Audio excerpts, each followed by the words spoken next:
Hi guys, another day, another video. So, etong video na to is para naman sa mga magulang, sa mga parents, sa mga nanay, sa tatay, sa tito, sa tita.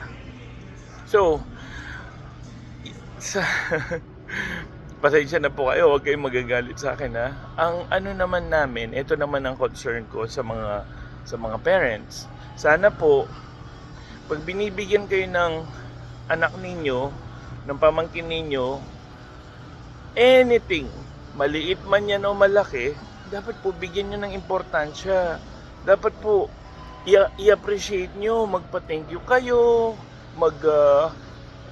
kung gusto nyo, sabihin nyo sa social media, picturean nyo, oh thank you anak, ito, guys, ito yung mga ganyan, i-appreciate natin kasi syempre, ang sarap kaya nang ina-appreciate yung binigay mo, 'di ba?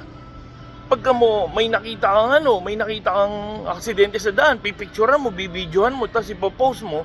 Ngayon binigyan ka ng anak mo, binigyan ka ng pamangkin mo, hindi mo man lang ma-appreciate. I mean, hindi it's not about pina-publish po, hindi 'yun. Kasi syempre, once na nakita ng nagbigay, kunyari ako, binigyan ko ng ganito, tapos pinost niya, although may mga instances kasi na hindi maganda may mga possibility na hindi maganda yung masyado magiging effect.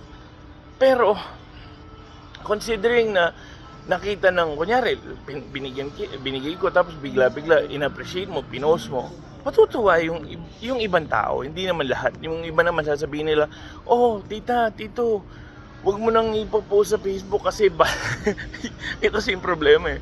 Ito sasabihin, hindi kasi ikaw lang nabigyan ko. Kasi di ba?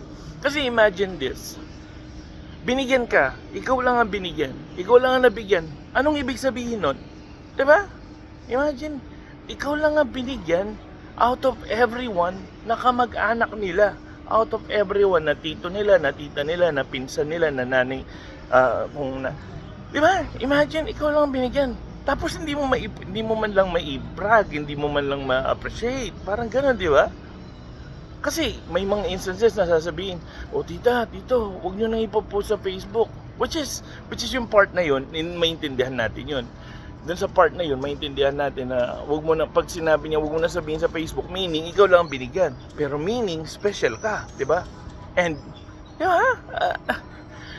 yung mga part na yun, maraming beses na nangyayari yun. Especially, kunyari, syempre, limited lang yung budget, di ba? Lalo na OFW.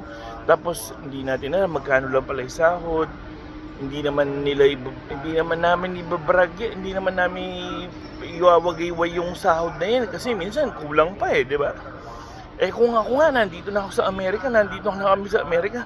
Pero, hirap na hirap pa rin kami, di ba? So, yung mga bagay na yun, dapat lagi po tayong maging i-appreciate natin lahat. Tapos sa mga nanay, sa mga tatay, pag binigyan kayo ng anak nyo,